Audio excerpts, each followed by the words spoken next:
নমস্কার, আমি তথাগত। আবার আমরা শুরু করছি আমাদের বিশেষ অনুষ্ঠান হদিশপুর জংশন। আজ হদিশপুর জংশনে আমাদের বিষয় মদ্যপানের সংস্কৃতি, এবং এই নিয়ে আলোচনা করতে আমাদের সঙ্গে আজকে আমাদের এই ফাঁকা স্টেশনে এসে উপস্থিত হয়েছেন কলকাতা বিশ্ববিদ্যালয়ের গবেষক বাসুদেব মোশেল। অনেক ধন্যবাদ আমাদের এই স্টেশনে এসে আড্ডা দেওয়ার জন্য। এবং রয়েছেন আমাদের অতি প্রিয় রঞ্জন দা। আপনাদের জানিয়ে রাখি, বাসুদেব মোশেল উনি বিভিন্ন বিচিত্র বিষয় নিয়ে গবেষণা করেন, এবং তার মধ্যে একটি বিচিত্র বিষয় হচ্ছে মদ্যপানের সংস্কৃতি। প্রথমেই দুজনকে আমি প্রশ্ন করি যে আপনি কি মদ খান? না, আমি কখনো মদ খাইনি। অথচ আপনি মদ্যপান নিয়ে আপনি তার গবেষণা করছেন। এটা এটা কিভাবে এলো আপনার মধ্যে? এটা আর কি, আমার মনে হয়েছে যে আমি যখন যে গ্রামে বাস করতাম সেই গ্রামে দেখতাম বহু গরিব লোক মদ খেয়ে সংসার চালাতে পারছে না, অথচ মদ খেয়ে তাদের সংসারটা বিপর্যয়ের মুখে চলে যাচ্ছে। আমি অনেক দিন তাদের সঙ্গে মিশেছি, তাদের সঙ্গে থেকেছি, দেখতে দেখতে আমার মনে হয়েছে যে এদের নিয়ে কেন এইভাবে চলছে সমাজ ব্যবস্থায়। সেই জন্য আমি চেষ্টা করেছি যে ধরার কোথা থেকে এই মদের উৎস, মদ কোথা থেকে এলো, মদ কেন। আসছি আবার আপনার কাছে রঞ্জন দা। তথা আমার চরিত্রের একটু অবনতি হয়েছে সম্প্রতি। আমি ছুটির দিন ছাড়া সকালে মদ খাচ্ছি না। আমরা আবার আসবো, মানে তুমি যে ওই বৃষ্টি পড়ে যেদিন খাও আর বৃষ্টি পড়ে না যেদিন খাও, তার থেকে বোঝা যাচ্ছে যে মানে অনেক গল্প তোমার থেকে আমরা পাবো। এবং অদ্ভুতভাবে বাসুদেব বাবু উনি না খেয়েও যে এরকম একটা বিষয় নিয়ে রিসার্চ করে চলেছে, সেইটা নিয়েও আমরা অনেক কিছু ওনার থেকে আমরা জানতে পারবো। কিন্তু তার আগে এই যেন সন্ন্যাসীর মহিলা চর্চা। একদমই। কিন্তু তার আগে একবার আমরা একেবারে শুরুতে, একেবারে মদ্যপানের শুরুর ইতিহাসের দিকে, গোড়ার দিকে একবার আমরা চোখ রাখবো।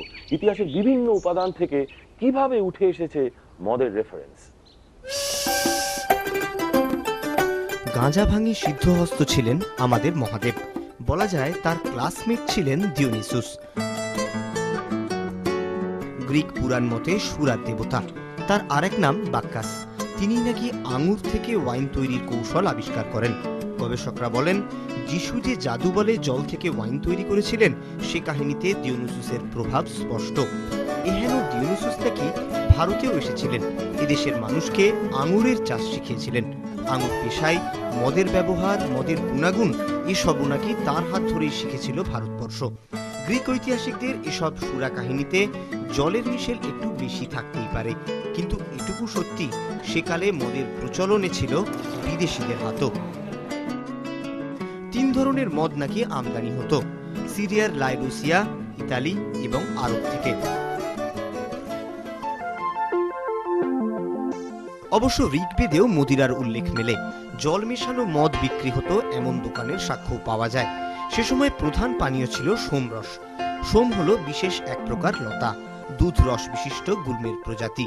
সোনালী পাখার বাজ পাখি স্বর্গ থেকে এই লতা নিয়ে আসত, তা থেকে তৈরি হতো সে সময়ের এলিটদের পানীয় সোমরস। তারপর আবিষ্কৃত হয় সুরা। আম আদমির এই পানীয় তৈরি হতো জব থেকে। রামায়ণ মহাভারতেও বহু রকমের সুরার উল্লেখ মেলে। মদ্যপানের সংস্কৃতি সে সময় মোটেই দোষের ছিল না, এমনকি মহিলাদের মদ্যপানও নয়। তবে স্মৃতিশাস্ত্র ও পুরাণে মদ্যপানকে নিচু চোখেই দেখা হয়েছে। মদ্যপানের ভালো রকম স্বীকৃতি মিলেছিল তন্ত্র এবং আয়ুর্বেদে। আয়ুর্বেদে মুখ্যত 3 প্রকারের মদিরার উল্লেখ মেলে। গৌরী, গুড় বা চিনি থেকে প্রস্তুত; মাধ্যি, ফলের রস ও মধু থেকে প্রস্তুত; পাইস্তে, শস্য দানা থেকে প্রস্তুত। চরক সংহিতাতেও মদকে গুরুত্বপূর্ণ স্থান দেওয়া হয়েছিল। যথেচ্ছ মদ্যপান ক্ষতিকারক, এই ধারণাও ছিল বটে, কিন্তু প্রয়োজনে মদই যে অমৃত হয়ে উঠতে পারে, বহু বহু যুগ আগেই তা বলেছিল ভারতবর্ষ। একটাই প্রশ্ন, এত একটা সুপ্রাচীন ইতিহাস মদ্যপানের এবং মদের, এটা কি সাধারণ মানুষ জানে, বা যারা মদ খায় তারা কি জানে? বাসুদেব দা, আপনি গবেষণা করছেন, আপনি বলুন। আমার মনে হয় সাধারণ মানুষ এত এই ব্যাপারটা নিয়ে এত ওয়াকিবহাল নয়। রঞ্জন দা, আমি তোমাকে একটা প্রশ্ন করি, সেটা হচ্ছে যে মানুষ মদ্যপান করে কেন? দেখো, মানুষ সবাই এক একজন এক এক রকম কারণে মদ খায়। আমার মনে হয় আমাদের এখানে প্রচুর দেবদাস আছে, যারা কোনো কিছুতে বিফলতা এলে ব্যথা পেলে, বেদনা পেলে তারা সেইটা ভোলবার জন্য মদ খায়। আবার অনেকে হতাশা থেকে মদ খায়।